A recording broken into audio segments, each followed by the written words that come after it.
Hi guys, നമസ്കാരം. ഇതെൻ്റെ ആദ്യത്തെ വീഡിയോ ആണ് യൂട്യൂബിൽ. ഞാൻ ഇടയ്ക്ക് ഇങ്ങനെ ഷോർട്സ് ഒക്കെ ഇങ്ങനെ ഇടുമായിരുന്നു. പക്ഷെ ഒരു ലോങ് വീഡിയോ ചെയ്യണമെന്ന് എനിക്ക് തോന്നി. അർച്ചന എംആറിൻ്റെ ഒരു ഡെലിവറി എക്സ്പെൻസ് എത്ര ആവുമെന്നുള്ളൊരു വീഡിയോ കണ്ടപ്പോൾ എനിക്കും തോന്നി ഞാനും ഇങ്ങനെയൊക്കെ എല്ലാം എഴുതി വെച്ചിട്ടുണ്ട്. ഒരു 1.25 വർഷം കഴിഞ്ഞ് എൻ്റെ ഡെലിവറി കഴിഞ്ഞിട്ട് 2024 ഡെലിവറി. അപ്പം ഞാനും എല്ലാം ഇങ്ങനെ എടുത്ത് വെച്ചിട്ടുണ്ട്. ബില്ല് കാര്യങ്ങൾ എല്ലാം ഞാനിങ്ങനെ എല്ലാം എഴുതി വെച്ചിട്ടുണ്ട്. ഡയറികളിലായിട്ട് കേട്ടോ, എല്ലാം എഴുതി വെച്ചിട്ടുണ്ട്. അപ്പോൾ എനിക്കും അങ്ങനെ ചെയ്യാം. അപ്പോഴാണ് ഞാനിങ്ങനെ ഡയറിയുടെ കാര്യമൊക്കെ ഒന്ന് പറഞ്ഞു പോകാമെന്നൊക്കെ വിചാരിച്ചേ. ഞാൻ പ്രഗ്നൻ്റ് ആണെന്ന് അറിയുന്നത് 2023 ജൂൺ 17 അപ്പോൾ ഞാൻ 2023 ഞാനൊരു ഡയറി മേടിച്ചിട്ട് ജസ്റ്റ് ഇങ്ങനെ ഹോസ്പിറ്റൽ വിസിറ്റ് കാര്യങ്ങളെക്കുറിച്ചൊക്കെ എഴുതാനൊക്കെ ആയിട്ട് തുടങ്ങിയൊരു ഡയറി എഴുത്താണ്.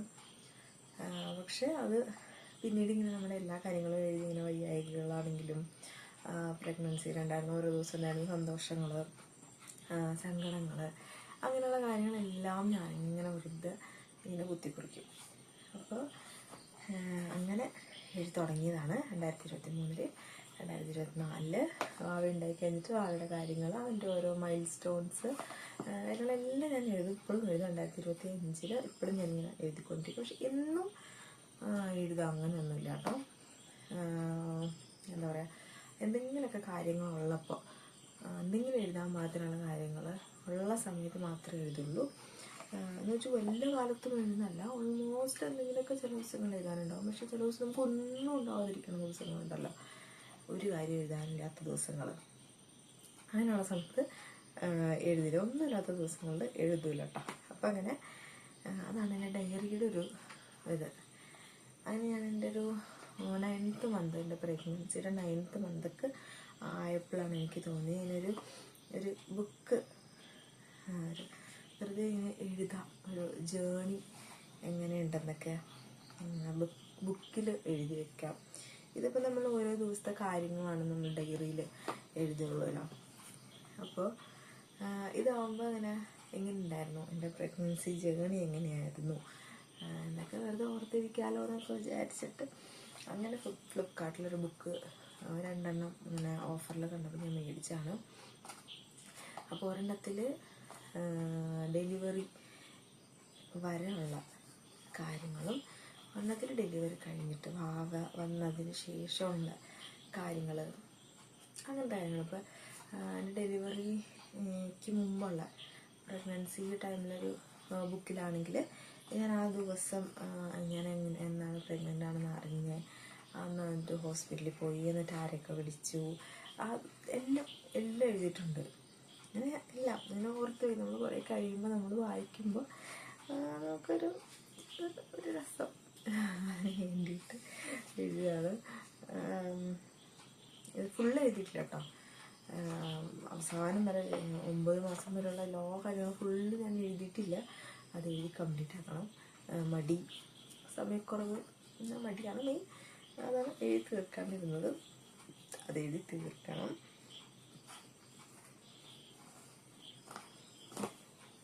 പിന്നെ അപ്പം എക്സ്പെൻസ് കാര്യങ്ങൾ നമ്മൾ എത്ര രൂപയായി എന്നുള്ള എക്സ്പെൻസ് കാര്യങ്ങളൊക്കെ എങ്ങനെയുണ്ടെന്ന് പറയാനായിട്ട്. ഇപ്പം എൻ്റെ ഈ ഫയലും കൊണ്ടാണ് ഞാൻ ഹോസ്പിറ്റലിൽ പോയിക്കൊണ്ടിരുന്നത്. ഫസ്റ്റ് തന്നെ നടക്കുന്നത് ഡിസ്ചാർജ് സമ്മറിയാണ് എഴുതി നടക്കണം.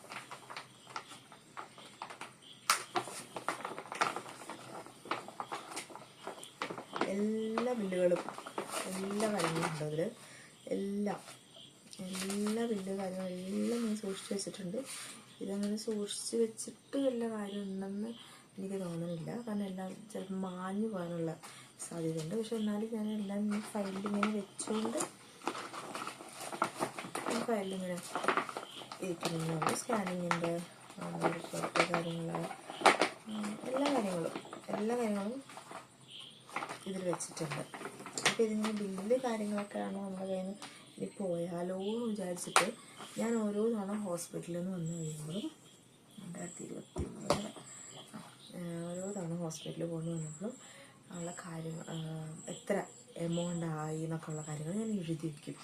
എന്ന് വെച്ചാൽ 2023 ജൂണിലാണ് ഞാൻ ഡയറി എഴുതാൻ തുടങ്ങി. അപ്പോൾ ആ ജൂൺ വരെയുള്ള സ്പേസ് വെറുതെ എടുക്കാമല്ലോ.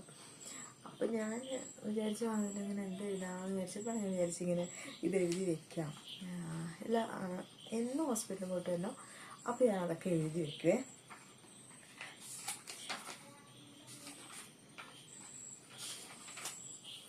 എല്ലാ കാര്യങ്ങളും എഴുതി വെച്ചിട്ടുണ്ട്. 17/6/23 ഞാൻ ആദ്യമായിട്ട് ഹോസ്പിറ്റലിൽ പോകണേ. അപ്പോൾ അന്നായ കൺസൾട്ടേഷൻ ഫീ, പിന്നെ അന്ന് മെഡിസിൻ, കുറേ ബ്ലഡ് ടെസ്റ്റ് കാര്യങ്ങൾ ചെയ്തു. അങ്ങനെ 2350 രൂപയായി ഫസ്റ്റ് ദിവസം തന്നെ.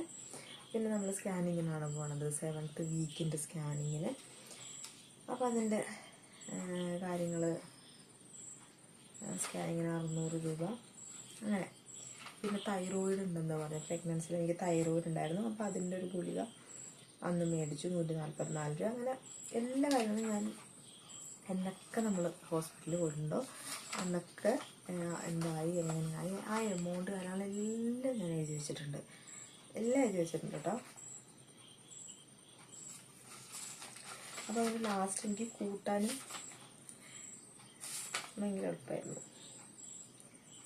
അങ്ങനെ ഡെലിവറി ആ ദിവസം റൂം റെൻറ്റ്, കാര്യങ്ങൾ, ഡെലിവറിക്ക് ആയിട്ടുള്ള ചിലവ്, അന്നത്തെ ആ മെഡിസിന് എല്ലാം കൂടി ആയത് 38,853 രൂപയാണ്.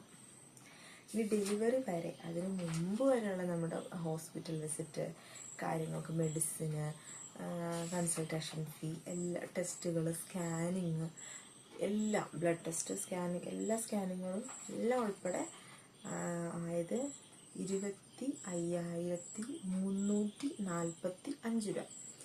അങ്ങനെ ഞാൻ കറക്റ്റായിട്ട് എഴുതി വെച്ചിട്ടുണ്ടേ.